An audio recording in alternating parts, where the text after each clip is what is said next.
Hello and welcome to Always Elite. Today we're going to be reviewing AEW Dark from Pittsburgh and AEW Dynamite from Charleston, West Virginia. We're going to start with AEW Dark first. It's going to be a quick review. There wasn't much happening. The first match was QT Marshall and Peter Avalon versus Sonny Kiss and Dustin Rhodes. Dustin and Sonny take most of this match. There wasn't really no offense from the other two at all. Dustin finishes it and gets the pin, and they win the match. There wasn't much there. Next is a four-way women's match. It was Penelope Ford, Sadie Gibbs, Allie, and Emi Sakura. Lots of two-way and four-way moves throughout the match. No one had a clear advantage at all throughout all of this match. Sakura Tiger Driver to Penelope Ford and a pin for the win. That was pretty much it. There was just no clear advantage to anybody. And the last match on the card was Jimmy Havoc versus Jack Evans versus Darby Allin. Now I have to say this is probably one of the better matches I've seen on Dark, other than the Lights Out match a few weeks ago. Jack starts off fast and he's flying everywhere. He's taking out everybody with all his high-flying moves. About halfway through the match, Jack grabs some chairs and throws them in the ring. He has total control about halfway through this match. But as Havoc, he uses the chair on both of his opponents. There's a 450 onto Havoc with some chairs underneath. Havoc with a top rope pile driver through a table, with Evans' head crashing through the damn table, like literally crashing through it. It was crazy. Finishes Darby Allin, coffin drop, with the chair on his back onto Havoc. Darby pins Evans for the win. Next is AEW Dynamite from Charleston, West Virginia. Starts off with Dustin and Cody getting off the plane. Cody and Tony Schiavone get into a limo. Cody says he's ready for his match at Full Gear against Chris Jericho for the title.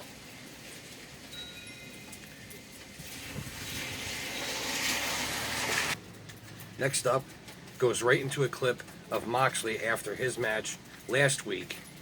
Mox goes into Tony Khan's office, and Tony tells him that his match at Full Gear against Kenny Omega is going to be a lights out match, and it's going to be unsanctioned. Mox is pissed off and tells Tony that Omega's blood is on his hands.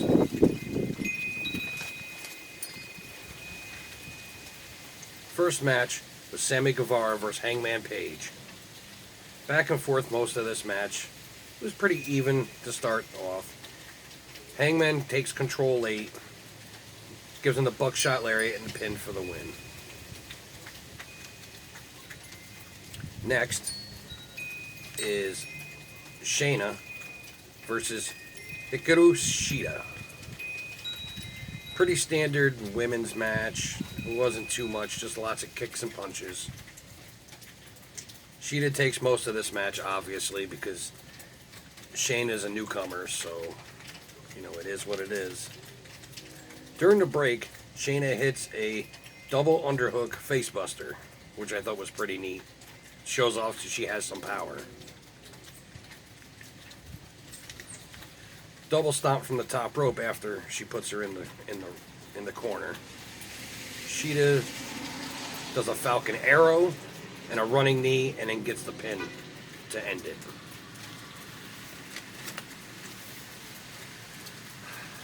Next, the Rock and Roll Express come out with the new AEW Tag Team Championships to present to the winners.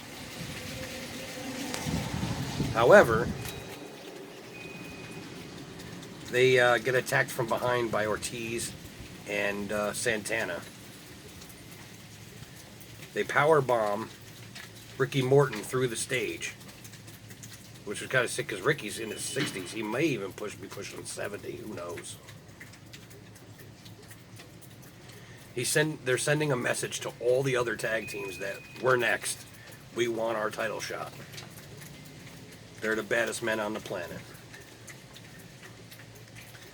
After the break, it's Cody and Tony in the limo swapping stories about his dad, about Cody's dad, which I thought was a neat little touch. Next was John Silver, QT Marshall, and Alex Reynolds versus Orange Cassidy and the Best Friends. And they were dressed up like Rick and Morty. I thought that was hilarious. Quick match. It was all best friends. Best part of it was when Orange Cassidy gets into the ring, does his sweet shin music. If you don't know what that is, it's his light tap of his opponent's shins. It's hilarious. Then he goes, after they try to whip him in the ropes and do a move, it doesn't work. They go out of the ring. He, with his hands in his pocket, Orange Cassidy runs off the ropes and dives through the ropes onto the other two. I think it was freaking hilarious. I just don't know how he does it with his hands in his pockets the whole time. This gimmick is really working for him, too. Everybody thinks he's over, and I do, too. I love that. Next, Jericho comes out for the contract signing. Then it's Cody's turn with Tony Schiavone. Comes out after Cody does. Cody signs immediately. Doesn't waste any time whatsoever. Jericho takes his time, doesn't sign it right away. Gets on the mic, says it's Cody's biggest match he's ever had. And it's the biggest match he's ever going to have, period. And then Jericho decides to sign the contract after he rants to the crowd. Shakes Cody's hand. It cuts to a camera that's outside in the parking lot with the limo that they arrived in. Jake Hager is beating the crap out of Dustin Rhodes. Dustin's hand gets in between the car door there, and Hager slams it shut, and it seems like Dustin has broken his arm. But I don't think his arm was broken. I think it was set up. Maybe not. Maybe he told him to do it. But it didn't look that bad. So I don't know if this is storyline or what. So who knows? Next up we had Hybrid 2, which is Jack Evans and Angelico and Kip Sabian versus the Young Bucks and Kenny Omega, the Elite. The Elite's on top early, but the Hybrid 2 stops them and takes over.